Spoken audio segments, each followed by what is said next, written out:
The galaxy trembled under our tread. The great crusade, remember how it felt, that impossible unity.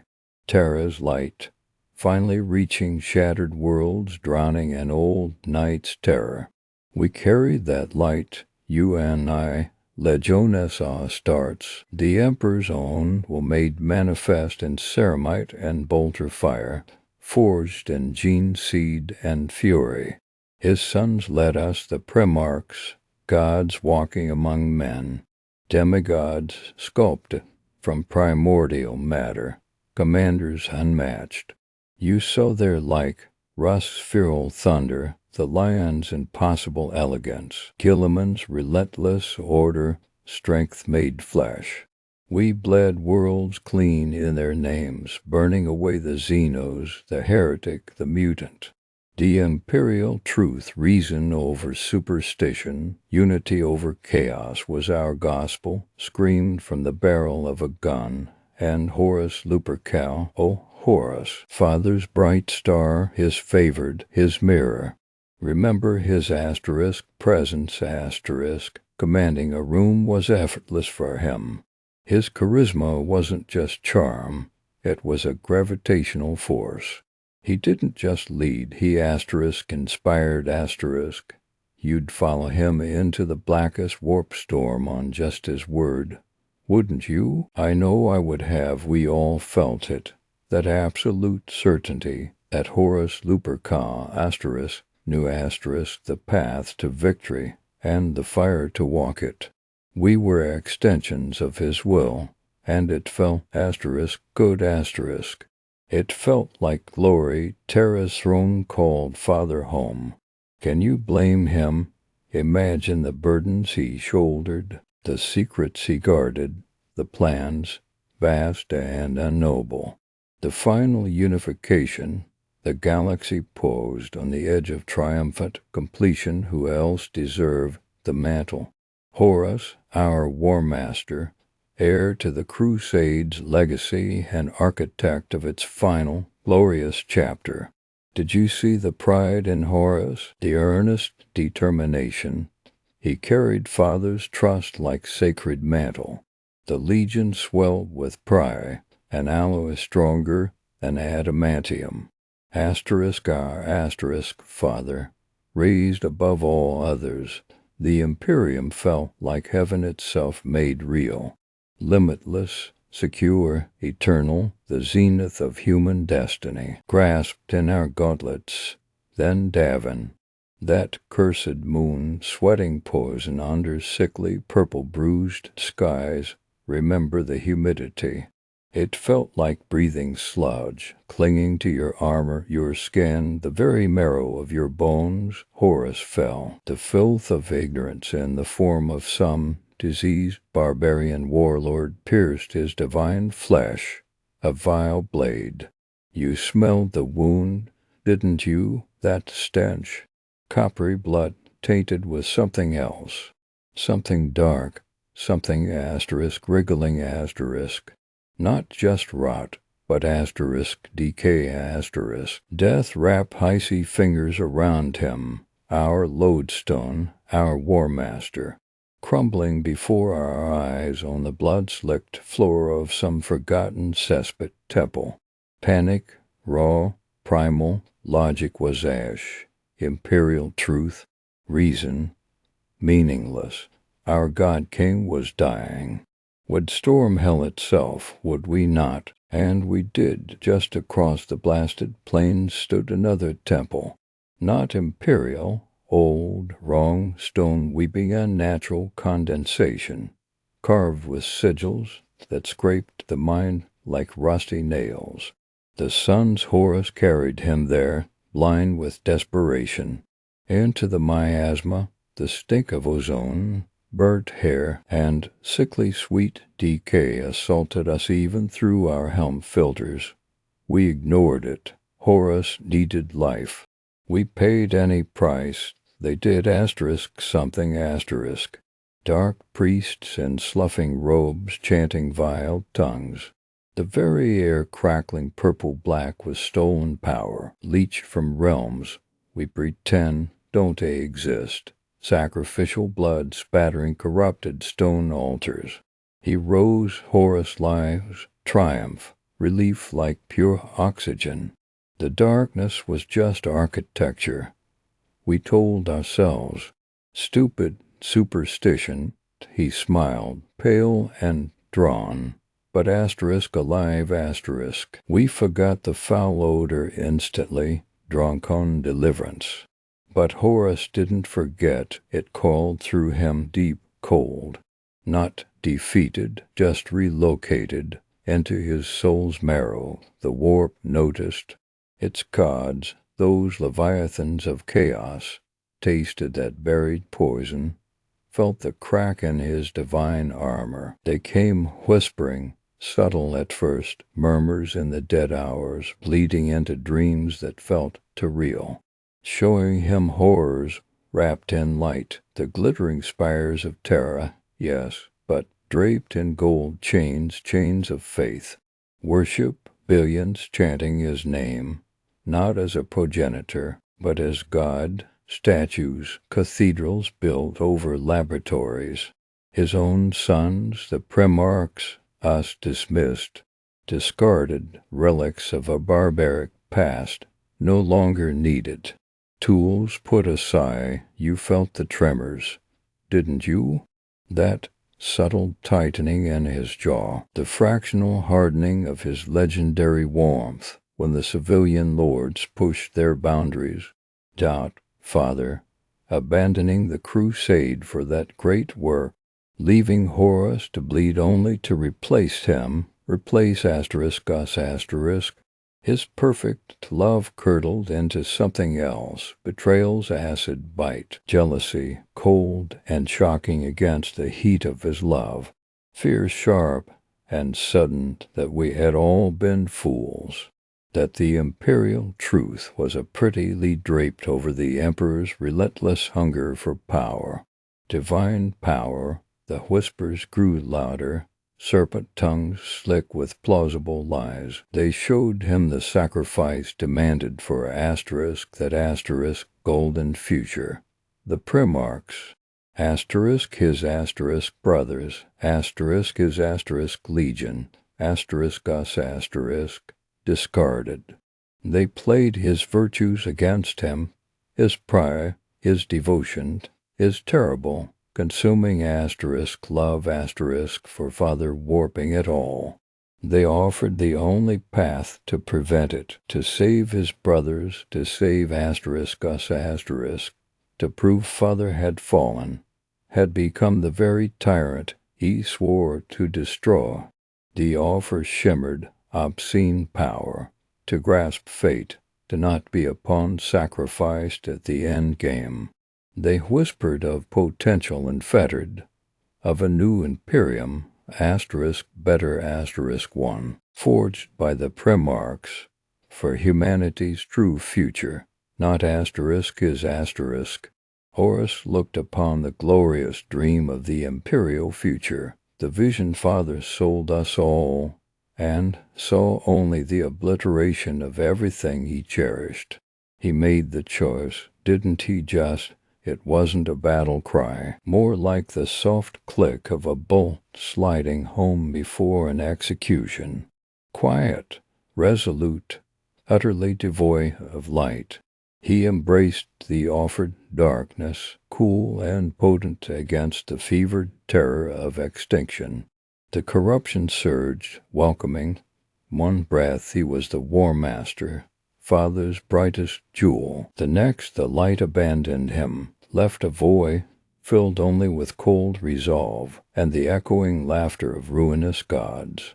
You felt it, didn't you, standing near him, that absence?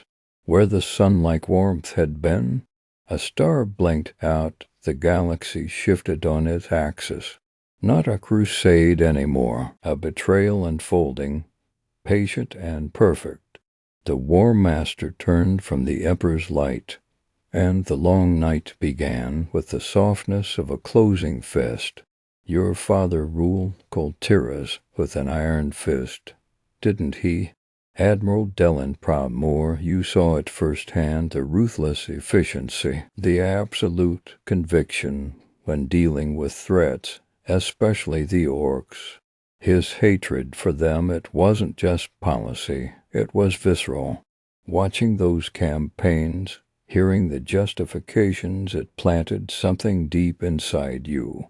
A revulsion for that endless cycle of violence. You wanted something different. You needed something different. Dalaran offered that escape. Archmage Antonidas, he saw your potential, your sharp mind beneath the Kul Tiras stubbornness. He taught you more than spells. He taught you the Kirin sacred neutrality, the power of magical diplomacy, the idea that wisdom and restraint could be stronger than any fleet. You embraced it wholeheartedly. That idealism became your shield, your purpose. When the Third War came, burning Lord Dalaran, you saw your chance. Medivh's warning, the prophet's plea, it resonated. You defied your father, his hatred, his warmongering. You stood with Thrall, with the orcs fleeing the scourge. You helped broker that fragile peace at Mount Hygel. Humans and orcs fighting side by side against annihilation. You truly believed it was possible. That coexistence wasn't just a dream, but the only sane path forward. You rejected everything Dalaran stood for. You were forging a new future. Theramore Isle, your sanctuary, your beacon. Built on mudflats, yes, but built on hope.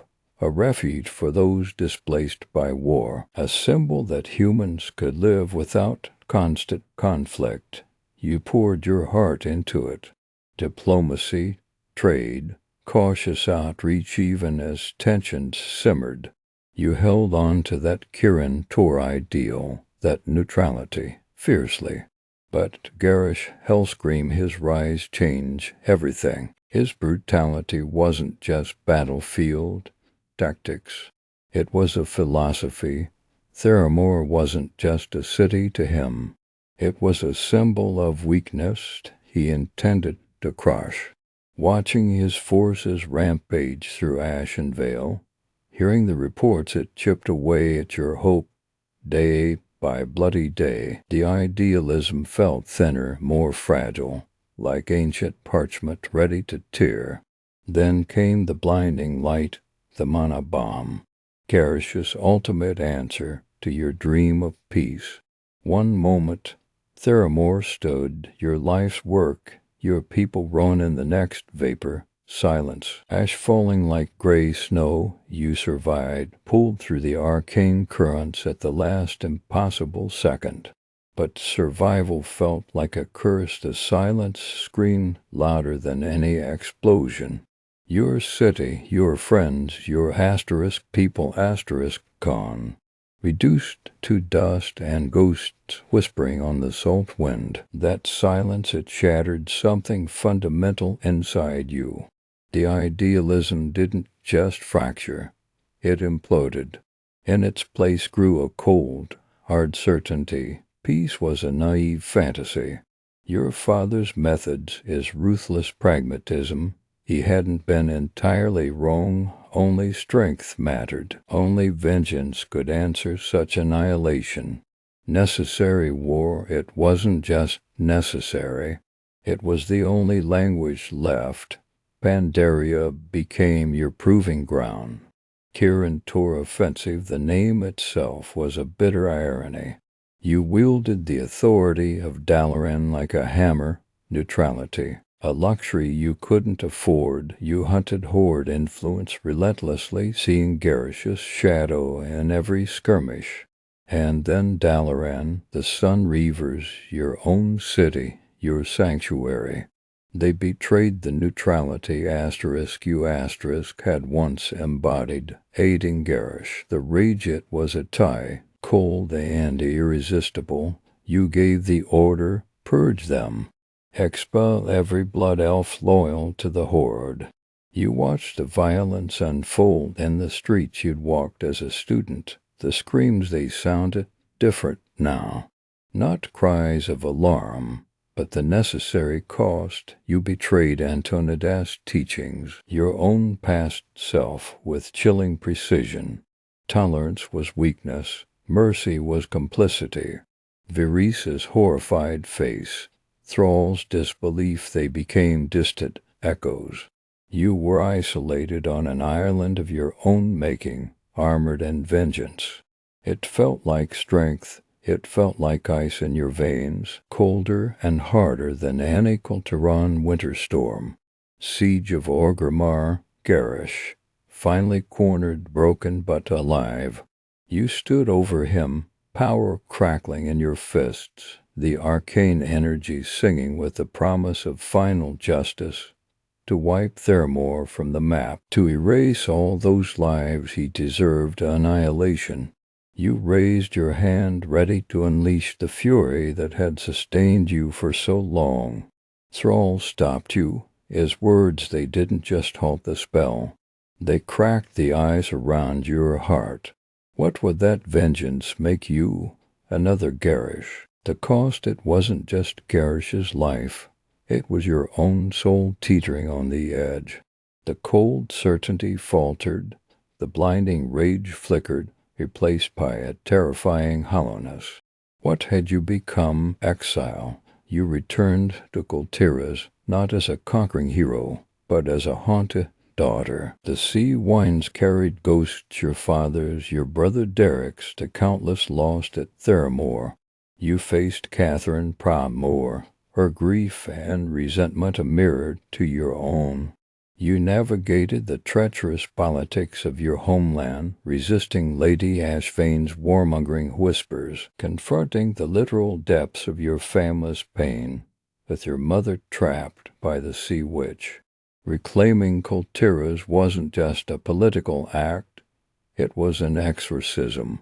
You faced the legacy of Dalaran's ruthlessness and your own descent into vengeance. You saw the cycle repeating, the cost paid in blood and bitterness. Slowly, painfully, the ice began to thaw, not into the softness of your youth, but into something weathered, tested. Battle for Azeroth, Sylvanas Windrunner, unleashed a new tide of horror. This time you understood the true enemy wasn't just the Horde, but the nihilism driving her. You didn't retreat into isolation or lash out blindly.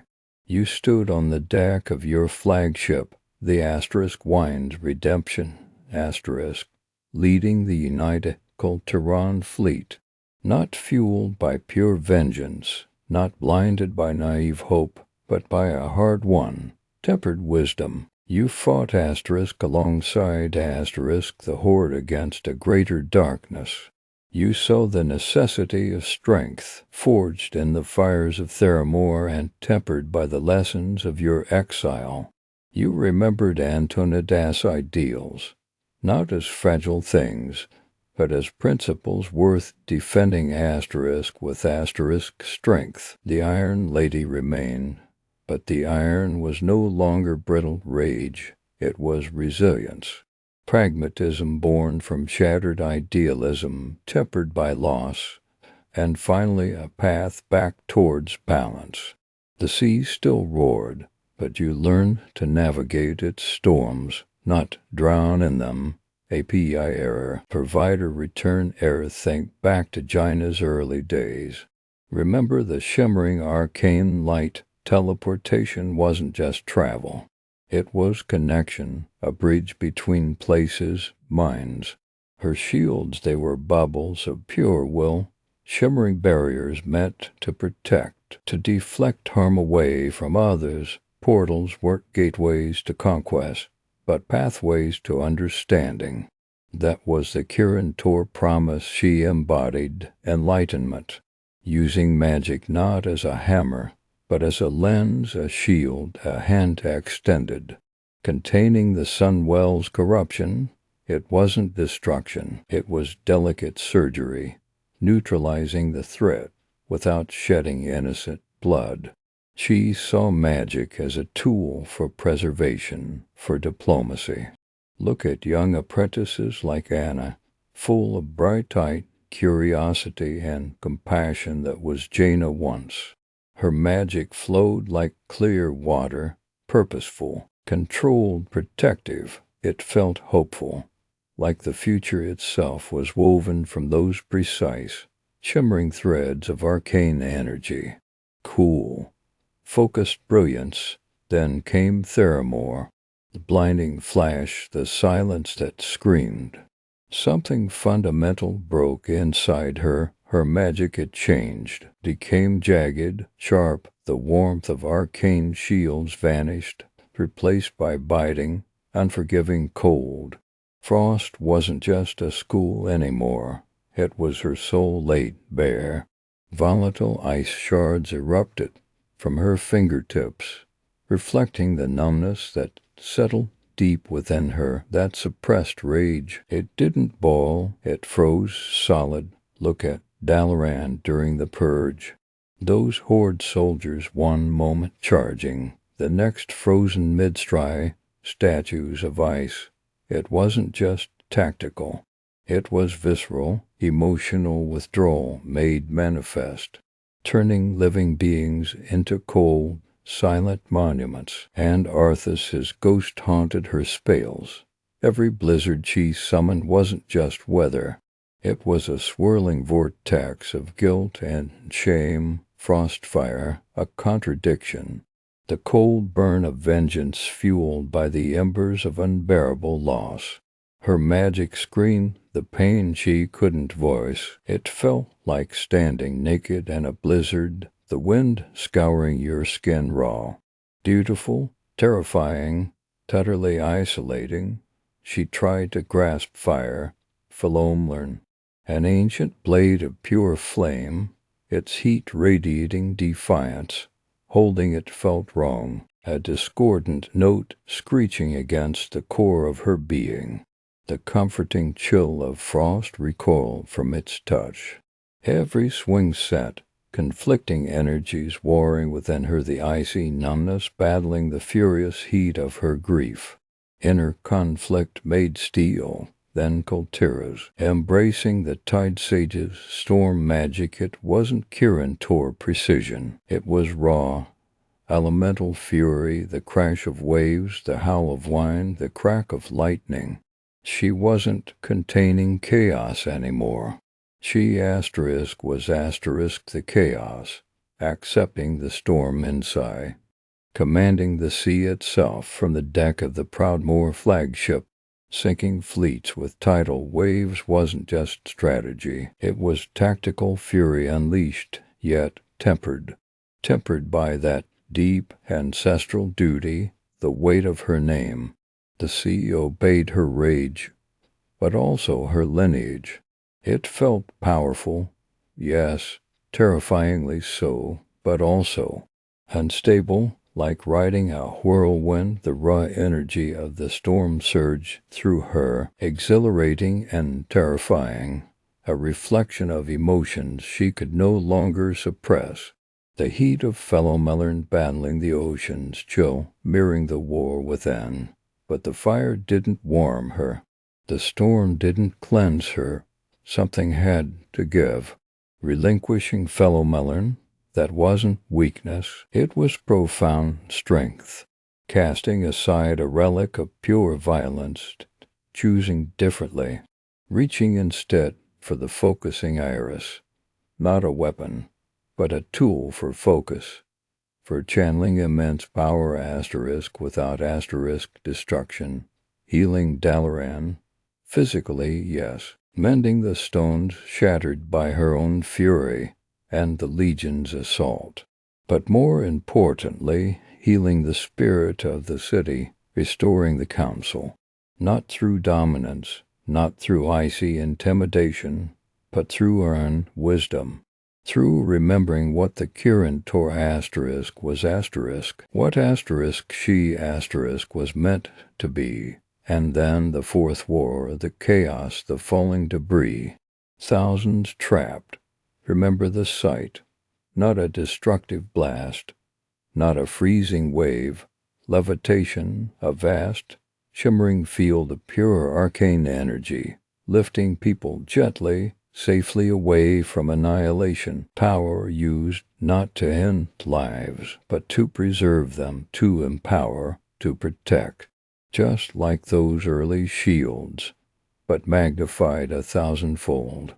It felt like a release, like a deep, frozen knot finally loosening, the cold rage thawing, not into weakness, but into clarity. The brilliant arcane light returning, warmer now, seasoned by pain, but undeniably focused on creation, not obliteration. The promise of Kirin Tor enlightenment, tempered in the fires of loss and the depths of the sea, finally reclaimed her magic once again a shield. The loves and losses that forged Jaina Proudmoore ***, soft, intimate tone, like sharing painful memories with a trusted friend Arthas Menathil. Oh, Arthas, that name alone feels like frostbite on an old wound. You remember him, don't you? Before the crown grew heavy, before the darkness whispered he was golden, wasn't he? Our laughter echoing through the spires of Dalaran, that fierce idealism burning bright in both of us. We truly believed we could make the world kinder, better together at Stratham. Stratham shattered that, standing there in the rain, smelling the smoke, hearing the screams, and seeing him. Seeing the cold certainty settle over his face like armor. That wasn't my Arthas anymore. That was the prince making a terrible, necessary choice, he said.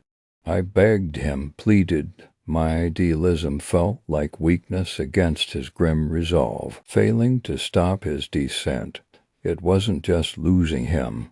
It was losing the part of myself that believed pure intention could win, and he knows it.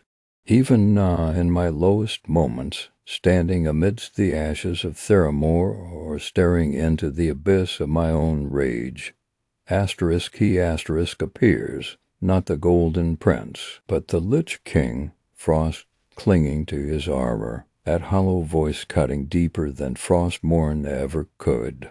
Still clinging to mercy, Jaina, still too weak to do what must be done. He's the ghost of my lost innocence, a constant reminder of how swiftly light can turn to shadow. When fury threatens to consume me, it's Arthas I see reflected, his foe making me terrified of my own capacity for darkness. That shared trauma, it's a chain I can't break. Then there was Thrall after Arthas, after the Scourge. Thrall felt like solid ground, an anchor. My father, Delan, he saw only monsters in greenskin. Thrall saw a chance for peace. He stood beside me against my own blood, defended Theramore, believed in my vision. Humans and orcs, side by side. Orgrimmar, those early accords, they felt fragile, precious. We built something on mutual respect, didn't we? He called me sister. I trusted him. That's why Theramore, that's why Garrosh.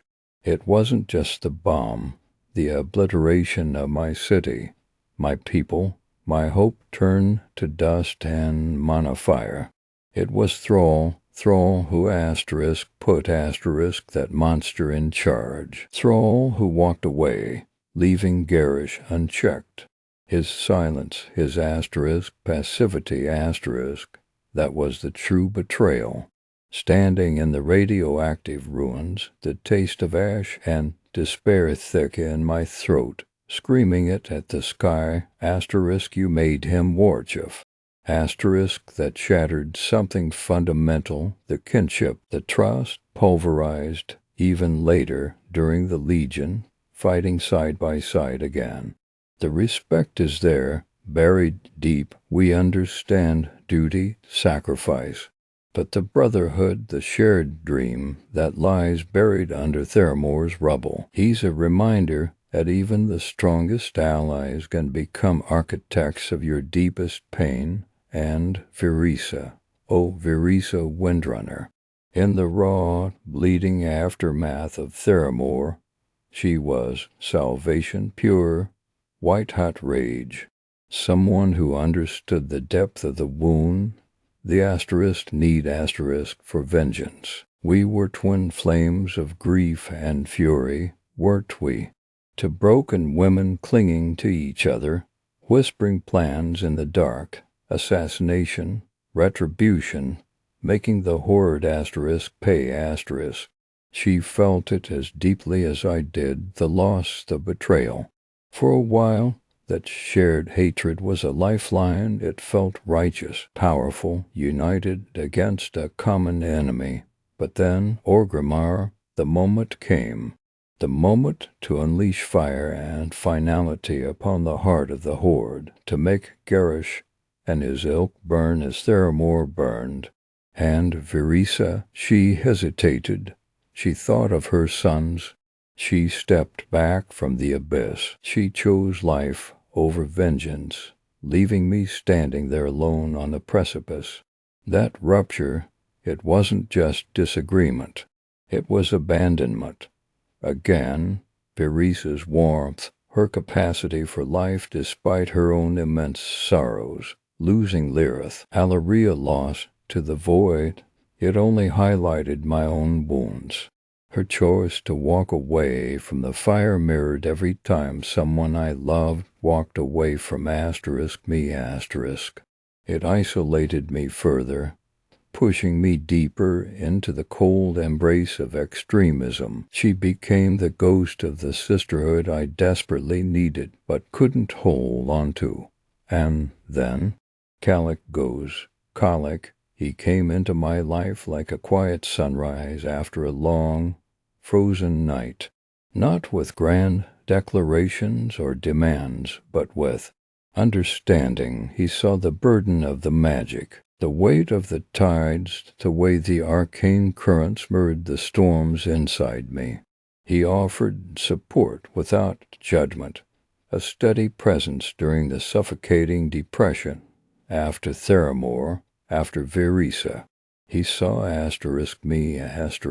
Jaina, beneath the Archmage, beneath the Lady of Theramore, beneath the fury. He saw the light I thought was extinguished, and that terrified me. Love, connection, it felt like a distraction, a weakness my enemies could exploit. After Dalaran, after I purged the Sun Reavers, when the rage consumed me utterly, I pushed him away hard. I convinced myself I couldn't afford the vulnerability, that my path of retribution demanded solitude.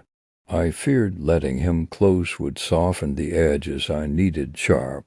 But Kalik, he never stopped seeing that light. He waited, patiently, like the tides, when we found each other again, during the Legion's invasion, the world ending. It wasn't a grand romance. Not then. It was a quiet recognition. Working together, fighting alongside him, he offered a different kind of strength. Not the harsh, brittle strength of vengeance, but the resilient strength of acceptance. He didn't try to erase the scars, the bitterness, he just saw past them. To the woman who still believed in Dalaran's spires, in peace, in compassion, his unwavering belief in Jaina, it started a gentle thaw, a path back towards wholeness, not through forgetting the pain, but through acknowledging it wasn't all I was. Kalik holds up a mirror, reflecting not the fury, but the survivor, the leader, the woman who still possesses an immense capacity for love, buried deep beneath layers of ice and ash. He reminds me that healing isn't betrayal, that light can coexist with the shadows. He's the anchor I didn't know I needed, pulling me back towards the shore. Lady Admiral, Jaina's impossible burden spoken softly, intimately, as if recounting memories to a trusted friend Theramore. Oh, Theramore. That name alone carries such weight now, doesn't it? It started as pure hope, you know. A flickering candle against a vast, dark sea of old hatreds. Jaina, she truly believed it could be different. A port where humans and orcs, alliance and horde dissidents could just breathe, where the endless drumbeat of war faded into the sound of waves and trade ships docking. No grand garrison looming over the docks, no war banners snapping in the wind, just peace, a fragile, beautiful dream built on shifting sands. She walked such impossible tightropes back then. Varian Wren, freshly returned, his eyes burning with the need for vengeance against a horde. She had to soothe that rage, convince him this fragile peace served the Alliance better than another bloody campaign. And Thrall, noble Thrall, trying to hold his own people back from their warlike instincts. Jaina was the bridge, the sole point of contact, where reason whispered louder than ancient blood feuds. She poured her soul into that city, stone by stone, treaty by treaty. But the world wasn't ready for her dream, Garrosh. He looked across the sea, saw Theramore's open gates, its lack of overwhelming fortifications, and saw only weakness. An easy target, a statement. And he was right, wasn't he? The Mana bond didn't just shatter stone and lives. It shattered the very idea that neutrality was possible in a world built on old wounds. It proved Jaina's beautiful dream was just that, a dream. A deadly one. The loss had hollowed her out. You could see it in her eyes afterwards, that chilling emptiness where warmth used to be. Dalaran changed. Oh, the violet citadel still stood, the libraries still hummed with arcane energy, but the curators cherished neutrality. It died with Theramore. Jaina seized the reins, cold steel replacing velvet gloves. Garrosh had declared total war. She would answer in kind.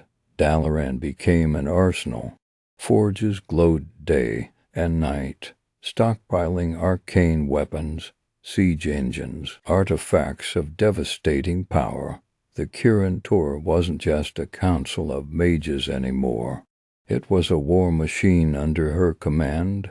And then the Sun Reavers, her own colleagues, her people, harboring spies for Garrosh, using Dalaran's sacred pathways to steal the divine bell. That betrayal cut deeper than any blade, security breach. It felt like a knife twisting in the wound Theramore left, so she made the call, the purge. Silver Covenant guards flooding the streets, magic flaring, Sun Reavers dragged from their homes and shops, innocents caught in the net, collateral damage, necessary security, ends justifying the means. She told herself that, clinging to it like a lifeline in the storm of her own fury and grief. But the cost, Kadra's quiet disappointment, Ethos's shattered trust. Dalaran lost its soul that day. It became her weapon, an extension of Alliance vengeance. The cost of command etched onto her soul, Kul Tiras. Oh, returning home was like stepping into a storm-racked nightmare. Her father's ghost haunted every wave, every disapproving glare from the nobles. Borlaus choked under separatists, storm-song druids whispering to dark tides, Ashvane's traitors sharpening their knives, the tide sages drowning in their own corrupted power. Kul Tiras needed saving, but from whom? Its unfractured heart. Jaina didn't come begging forgiveness. She came commanding it. Calculated force became her language. Ashvane's rebellion crushed. Her strongholds stormed. The storm song's madness confronted. Their hold broken. Not indiscriminate slaughter, like Dalaran would have unleashed, but precise, brutal strikes where necessary, a scalpel, not a hammer, mostly earning loyalty. That was harder than breaking sieges. Disbanding the corrupted Tidesage order, that took courage. Uprooting centuries of tradition poisoned by Zeth's whispers. Showing them she wasn't her father, Dalaran would have bombarded pirate coves into oblivion. Jaina blockaded them, offered pardons for surrender, turned former enemies into privateers serving Kul Tiras. She sat in the Proudmoore seat, yes, but she tried to rule differently. The shadow of Dalaran's tyranny was long, and her own methods, forged in Theramore's ashes and Dalaran's purge, weren't exactly gentle. Savior or conqueror, the line felt terrifyingly thin beneath her boots on the boarless docks. Then the Fourth War, back to the Alliance High Command, back to war rooms smelling of parchment, sweat, and desperation. Anduin, dear, idealistic Anduin. He saw paths to peace where Jaina saw only Garrosh's ghost and Sylvanas's actions. She pushed him hard. Diplomacy had limits, she argued. Strength, decisive action, offensive measures. That's what stopped tyrants. Waiting only gave the Horde time to sharpen their axes. She saw the strategic map clearly. Crush the Zandalari fleet, break their alliance with the Horde. Victory demanded sacrifice. So she gave the order. Kul Tiran ships, her people, her family's legacy, sailed into the teeth of the Zandalari blockade. Ships splintered, men and women drowned in the burning oil-slicked water. But the blockade shattered. She became the Lord Admiral again, the war hero Kul Tiras needed. But the taste of that victory was ash and salt water, necessary ash. Necessary sacrifice. The burden of command meant ordering your own into the fire.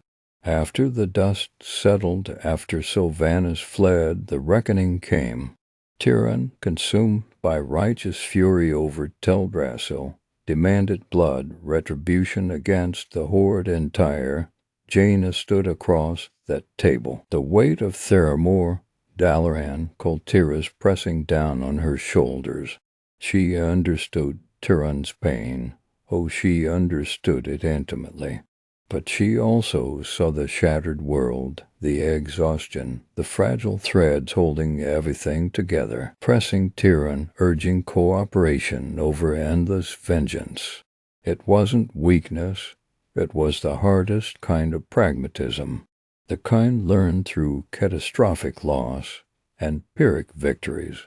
Proof that the fiery young mage who dreamed of peace in Theramore was gone. In her place stood the Lady Admiral, scarred, weary, carrying the impossible burden of leadership, forever balancing the scales between hope and ruin, forever making choices that cost pieces of her soul. That's the weight of the anchor she bears. Every single day, the unshackled daughter. Jaina versus Kul Tiras trauma. You know Kul Tiras, that island fortress, all salt-stained stone and snapping sails.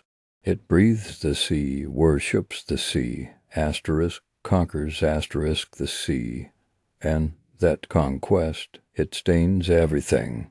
Think about what it means to grow up there, shaped by that relentless wind. Strength isn't just admired, it's demanded. Naval supremacy isn't a goal. It's the only justification Kul Tirans need for. Well, anything, ruthless independence, that's putting it mildly.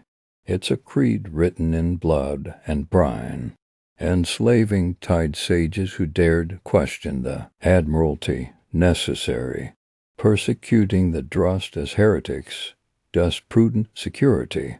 The ends always justify the means, as long as those ends keep Kul Tiras ships ruling the waves.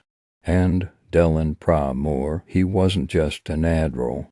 He was the living embodiment of that creed, your father. Imagine him, towering over maps spread on the war table in Borelus.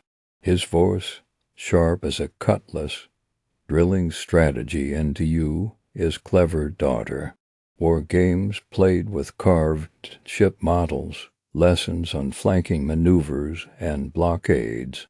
But woven through it all, a darker thread, the constant drumbeat. Asterisk, they are savages.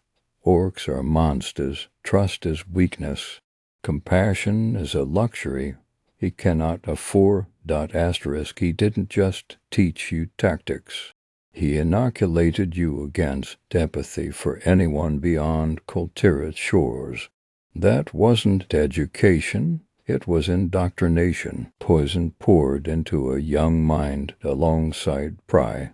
Your defiance, oh, it was quiet at first, wasn't it? A slow simmer beneath the surface, studying magic, asterisk, real asterisk magic. Not just the sanctioned currents controlled by the Admiralty's tame tide sages, seeing the wider world in Dalaran's libraries and spires, meeting people, elves, humans from other kingdoms, even others, seeing their humanity, their complexity. Dalaran offered air Kul Tiras never breathed, air thick with possibility. Not just salt and suspicion. Your move there wasn't just pursuing arcane mastery, it was a rejection. A desperate, necessary escape from the suffocating, toxic nationalism your father embodied. You chose conscience over creed. You chose asterisk over Kul Tiras. But Kul Tiras doesn't let go easily. Your father's ghost. It wasn't just a memory. It was an albatross hung heavy round your neck, dragging you down long after he was gone. Every attempt you made at peace, at building bridges, his shadow fell across it. The shoreline massacres. You'd hear Alliance hardliners whisper about them in corridors at councils. Asterisk, remember the purges. Remember Admiral Proudmoore's resolve. His daughter, she's soft. She get us all killed. Asterisk, his brutal legacy became the weapon used to bludgeon your attempts at diplomacy. Proof. They hissed that your way was naive folly. And then Catherine, your own mother, her exile wasn't just political. It was personal, deeply, devastatingly personal. Official condemnation from Kul Tiras itself. They didn't just cast her out, they twisted the knife.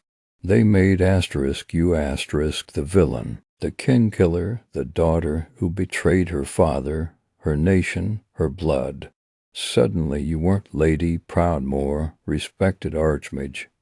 You were Jaina the pariah, adrift without anchor, without home, blamed for the shattering of your own family. The weight of that, the isolation, it carved something deep inside you. Theramore, oh, Theramore, that shining city you built on hope when the mana bomb tore it apart, when the green fire consumed everything. Kul Tiras didn't mourn. They asterisk S-E-T-H-E-D asterisk. Their propaganda machine roared to life. See what her weakness wrought. See what happens when you turn your back on Kul Tiras' strength. When you trust monsters, her father asterisk, knew asterisk. Her father asterisk, tried asterisk to stop it. Her pacifism drowned thousands, proof positive. They weaponized your greatest trauma, your deepest grief, twisting it into a vindication of Dylan's brutal philosophy. They used the ashes of your dream to fuel their hatred. The kin-killer became the city-killer in their eyes. Going back, stepping onto Kul Tiras, so, after all that, it wasn't a homecoming, it was walking into a storm. The hostility hit you like a physical blow. Storm's Wake citizens didn't just avoid you, they spat curses. *Proudmoore's Bane, Father Killer. Whispers carry on the wind, echoing the Admiralty's lies, and amidst the chaos, the rot festered. Crime bosses like Flynn Fairwind saw opportunity in the nation's weakness, exploiting the fear and anger swirling around your return. You weren't just facing your past. You were navigating a treacherous reef of resentment and opportunism, proving your worth. You couldn't do it with Dylan's hammer. Not this time, not here. You had to be smarter, quieter. You dove into the shadows of Stormsong Valley, not with legions, but with questions. Unraveling the tendrils of corruption strangling the Tide Sages, exposing the Nzothian rot at the heart of their order. It was detective work, diplomacy, understanding the whispers beneath the waves, not brute force. You earned respect, grudgingly given, grain by grain, by solving their problems their way, by showing Kul Tiras resilience tempered with wisdom they hadn't seen before. You fought their battles, not yours, the final trial, facing Lady Ashvane's betrayal, the nation teetering on the brink.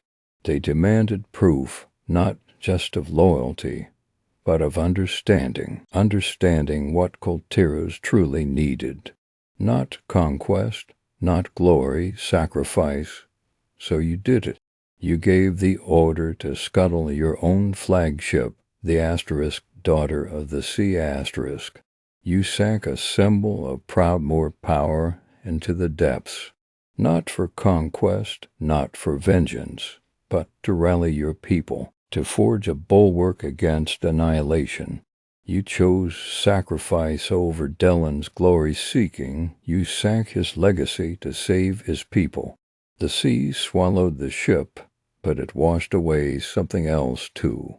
The old definition of what it meant to be Lord Admiral. Ascending to the Admiralty's seat, it wasn't about reclaiming your birthright.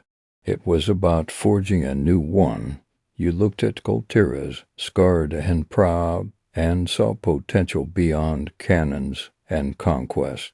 Reviving traditions, yes, but reshaping them, encouraging diversity among the Tide Sages, welcoming those who sought understanding, not just control, demilitarizing trade routes, a radical notion, using Kul Tiras ships not to dominate, but to connect, to cultivate fragile shoots of trust across a war-torn world. The cannons are still there, bristling from Borealis Harbor, but their purpose has shifted.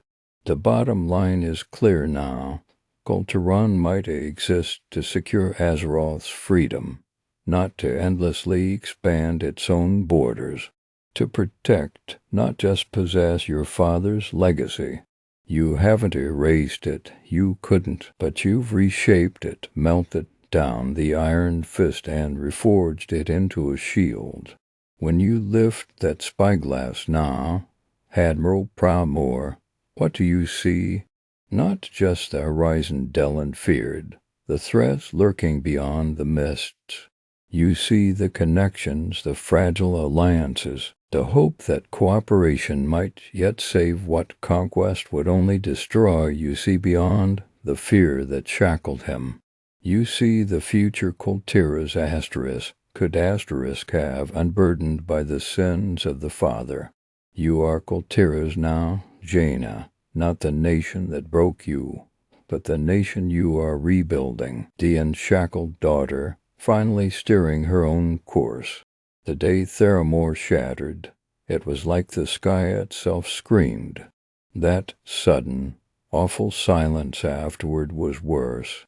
Silence, but not. The screams never really stopped. Jaina, they followed you into the echoing halls of Dalaran, through the pristine libraries that smell only of dust and magic, not the choking dust and burning hair and ozone that filled your nostrils every time you closed your eyes. Especially little Kendi's voice, bright, sharp Kendi. One moment buzzing with arcane theory, the next vapor and a single charred crystal rolling at your feet after the boom, that silence inside you after the noise. That was the fissure cracking open. You survived. Everyone you promised to protect up top in the tower. Didn't their ghosts crawled inside that crack and made a home? You built walls then, didn't you? Thick psychic shields, shimmering fields of arcane ice within your own mind. Easier to shut everything out than let anyone glimpse the raw, screaming emptiness inside. Easier to float, detached, above the city than walk streets where phantom screams seemed to echo off every spire. Isolation felt less lonely than letting anyone see the broken thing you'd become. And Dalaran, oh, Dalaran was the perfect cage for your paranoia. Every glint of sunlight off golden armor could be eyes watching you. Every whisper became a coded report sent back to Horde spies. You policed the Sun Reavers like a hawk, ruthless precision fueled by raw terror. Security protocols, you called it. Necessary hardness, it was survival, pure and simple. Hunting threats outside before they mirrored the implosion happening inside you. Pushing the Kirin Tor towards conflict. Wasn't it just proving you could control disaster this time? Master the impossible chaos by forcing it to erupt on your terms. Every skirmish sought out, every border tightened. It tasted like mastery over the memories. Until Kalik came with his gentle eyes and careful words. Such kindness felt like a blade twisting, a spotlight on the vulnerability you'd sealed away. Pity, wasn't it? You couldn't accept it. That softness seemed a chink in the armor, a poison meant to weaken your resolve. Weakness got Kendi killed. Weakness got Theramore turned to dust. You wouldn't be weak again. So you pushed him away, shoving the warmth back, rebuilding the walls higher and colder. Then came Kul Tiras home. The salt air stung with every memory of your father's disappointed face, your mother's pleading eyes before you sailed away seeking the Kirin Tor, and they betrayed you. Locked you below decks like something monstrous, an exorcism. They thought you the demon, the cold, damp stone walls pressed and like the walls of your father's tomb. That old wound ripped open, the abandonment. They choose their pride, their traditions, over their own daughter, again, trapped in the darkness of the brig, hearing the waves slam against the hull. Dalaran's paranoia felt like a childish fear. This was the true drowning, cold, alone, betrayed utterly. And in that abyss, throes called, the dead marshes amplified everything. The whispers became shouts, Arthas, handsome, broken Arthas, the ghosts that haunted your deepest failures. Not the monstrous, the king, but the prince you love, his eyes pleading just before frost morn claimed him. You saw him again, clear as day, accusing you, but whose voice was that, Jaina? Throes distorted it, warped the memory, but the pain, the unresolved grief festering since Stratham, the guilt that you couldn't save him, couldn't stop him, Throws forced you to truly *C* it, to stop running from that part of the wreckage inside. Facing that ghost wasn't about Arthas anymore. It was about admitting your own heartbreak, the grief you'd buried beneath righteous fury and frosty control. And when that wave broke, the tears they came like a dam bursting. Sobs racking your body there on that cursed beach.